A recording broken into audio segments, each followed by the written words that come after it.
অভয়াৰণ্যৰ সমীপত আপোনাৰ চৰাইহাগী বনাঞ্চলত যি অপ্ৰীতিকৰ ঘটনা ঘটিল তাক আমি মুছলিম ছাত্ৰ সন্থাই তীব্ৰ বাহেৰে গৰিহণা দিছোঁ। আজি চাওক তাত সমীৰ আলী আৰু আব্দুল জলিল নামৰ দুজন ব্যক্তিক এনকাউণ্টাৰ কৰি হত্যা কৰা হৈছে। ইয়াক এক গণতন্ত্ৰৰ বিৰোধী বুলি আমি অভিহিত কৰিছোঁ। আজি চাওক সেই দুজনক মাছমৰীয়া বুলি সন্দেহ কৰি তেওঁলোকক হত্যা কৰা হ'ল। আজি বন বিভাগে ক'ত অধিকাৰ পালে তেওঁলোকক গুলীয়াই হত্যা কৰাৰ? ইয়াৰ এটা ন্যায়িক তদন্ত হ'ব লাগে বুলি আমি মোচাই দাবী কৰিছোঁ।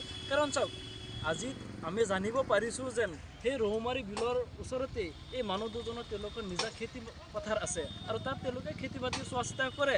আজি ৰাতি যদি তেওঁলোকে তাত যদি মাছ মাৰিব গৈছেও, আজি স্বাভাৱিক মাছ মৰাটো, কাৰণ দুখীয়া মানুহ আমি জানিব পাৰিছোঁ তেওঁলোক আৰ্থিকভাৱে জুৰুলা, সেই পৰিয়ালৰ মানুহখিনি দুখীয়া আৰু দুখীয়া মানুহ যদি তেওঁলোকে যদি তাত মাছ মাৰিব যোৱাটো অপৰাধ, সেই অপৰাধৰ বিনিময়ত তেওঁলোকে কি গুলীয়াই হত্যা কৰাৰ অধিকাৰ পালে? ক'ত পালে অধিকাৰ?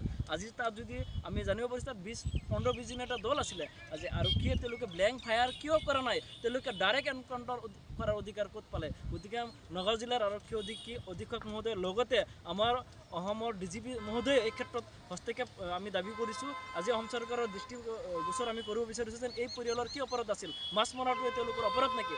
আজি অসমত অপৰাধীৰ কিন্তু কোনো সীমা নাই। সেই অপৰাধীসকলক আমি দেখা পাইছোঁ কিছুমানক ফুলৰ মালা দি আপোনালোকে ৰক্ষণাবেক্ষণ দিয়া আমি দেখা পাইছোঁ।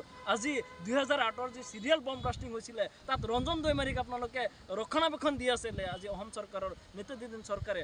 আজি সেইসকলক কিয় আপোনালোকে আজি তেওঁলোকক মালা পিন্ধাই তেওঁলোকক আদৰণি জনাইছে? তেওঁলোকেতো মানুহ হত্যা কৰিছিলে। এই তেওঁলোকে সাধাৰণ শ্ৰমজীৱী মানুহ হয়, তেওঁলোকে খেতি কৰা খেতিয়ক হয়। তেওঁলোকে যদি ভুলতে যদি বনাঞ্চলত যাব নালাগিছিল, ভুলবশতঃ যদি তেওঁলোকে মাছ মাৰিব গৈছে, তেওঁলোকক হত্যা কৰাটো কোনো নৈতিক অধিকাৰ তেওঁলোকৰ নাই। তেওঁলোকে কিয় ভৰিত গুলি কৰা নাই? তেওঁলোকে কিয় আকাশত ব্লেংক ফায়াৰ কৰা নাই? ডাইৰেক্ট এনকাউণ্টাৰ অধিকাৰটো ক'ত পালে? গতিকে আমি মুছলিম ছাত্ৰ সন্থাই ইয়াৰ এটা ন্যায়িক তদন্ত বিচাৰিছোঁ আৰু পৰিয়ালবৰ্গক আমি সমবেদনা জ্ঞাপন কৰিছোঁ আৰু অসম চৰকাৰক দাবী জনাইছোঁ অন্ততঃ এই পৰিয়ালটোক, যিহেতু একে মাকৰ দুজন সন্তান আজি তেওঁলোক এই দুনিয়াৰ পৰা গুচি যাবলগীয়া হ'ল আৰক্ষীৰ গুলিত নিহত হৈ, গতিকে এই পৰিয়ালটিক 20 লাখ টকাৰ এটা আৰ্থিক সাহায্য দিব লাগে বুলি আমি অসম চৰকাৰক দাবী জনাইছোঁ। অন্যথা আমি ইয়াৰ গণতান্ত্ৰিক আন্দোলন গঢ়ি তুলিবলৈ বাধ্য হ'ম আমি মুছলিম ছাত্ৰ সন্থাই।